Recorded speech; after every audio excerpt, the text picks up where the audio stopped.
ये जितने भी 112 अपनी मांगों को लेकर सरकार को कह रहे हैं, क्या कहिएगा? अभी तक मांग पूरी नहीं हो रही, आप सरकार में भी है और बीजेपी में भी है, शामिल हुए, तो सर क्या कहिएगा? देखिए, मैं सरकार की तरफ से तो बाद में आया हूँ, किसी पार्टी की तरफ से बाद में आया हूँ।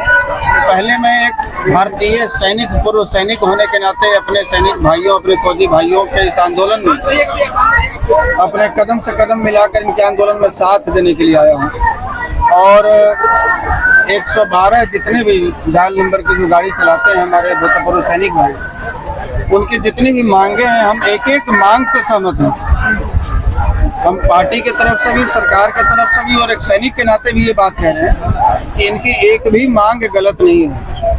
17 फौजी, 16 फौजी सेवा के दरमियान में 112 नंबर गाड़ी चलाने के दरमियान में, चाहे वो सर्चिंग के दौरान हो, अपराधी पकड़ने के दौरान हो, किसी को बालू माफिया, शराब माफिया को खदेड़ने के दौरान हो, गाड़ी पलट जाने से हो, काउंटर फायर होने से हो, इनकी कैजुअलिटी हुई है, यानी कि मृत्यु हुई है, शहीद हुए हैं और उनके परिजनों को कुछ नहीं मिला है। ये तो सरासर नाइंसाफी है। तो इनको जो सिविल एडमिनिस्ट्रेशन को, जो पब्लिक एडमिनिस्ट्रेशन को कैजुअलिटी होने पर जो चीज़ें मिलती हैं, जो सरकारी सुविधाएं मिलती हैं, वो सरकारी सुविधाएं हमारे देश के भूतपूर्व सैनिकों को भी मिलनी चाहिए। ये सरकार का ही काम आसान कर रहे हैं, ये जनता के सहयोग के लिए है ना, ये पुलिस का काम आसान करने के लिए है ना, ये ट्रेंड सोल्जर है ना, इसलिए इनको रखा गया है। तो भाई जब ये सारी चीजें आपके पुलिस से ज्यादा बढ़ चढ़ कर रहे हैं, ये ज्यादा एक्टिवली रूप से ड्यूटी दे रहे हैं, ये ज्यादा सक्रिय रूप से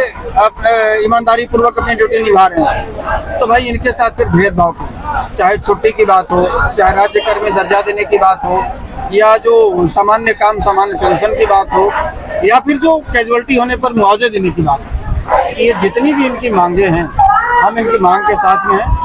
और हम इनके तरफ से एक भाई होने के नाते, एक सिपाही और फौजी होने के नाते, और उधर से सरकार के प्रतिनिधि या पार्टी के तरफ से जो पार्टी सत्ता में है, उस पार्टी के एक सदस्य होने के नाते मैं इनके तमाम मांगों को आज ही अपने दोनों डिप्टी सीएम तक और गृह सचिव जी तक यहाँ बात पहुँचा रहा हूँ। और आज शाम में हमें दिल्ली जाना है, संभवतः 2-3 दिनों में हमारी मुलाकात माननीय केंद्रीय गृह मंत्री जी से होगी, जो कि जैसा कि शेड्यूल बना हुआ है। तो हम ये आश्वस्त करते हैं कि हम अपनी बात पूरी मजबूती से इनके पक्ष में रहकर, और हम माननीय केंद्रीय गृह मंत्री जी तक उनकी बात पहुंचाएंगे, रक्षा मंत्री जी के पास।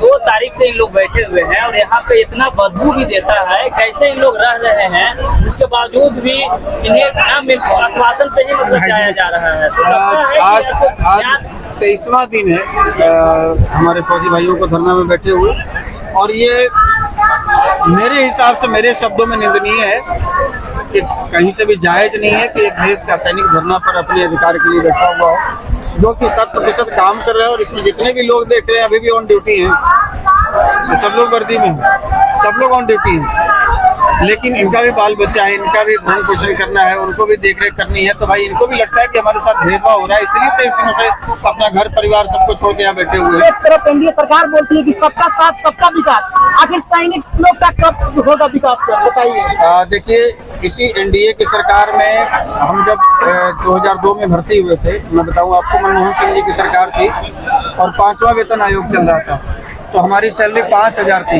ठीक नहीं भैया? उसमें 5,000। जी जी, हाँ वही। और जब जम्मू कश्मीर में हम पोस्टिंग गए तो 1,500 रुपया बढ़ा था, तो हमको बड़ी खुशी हुई थी कि 6,500 पेमेंट हुआ। इसी केंद्र सरकार ने 6ठा वेतन आयोग, 7वां वेतन आयोग और 8वां वेतन आयोग भी लगाया।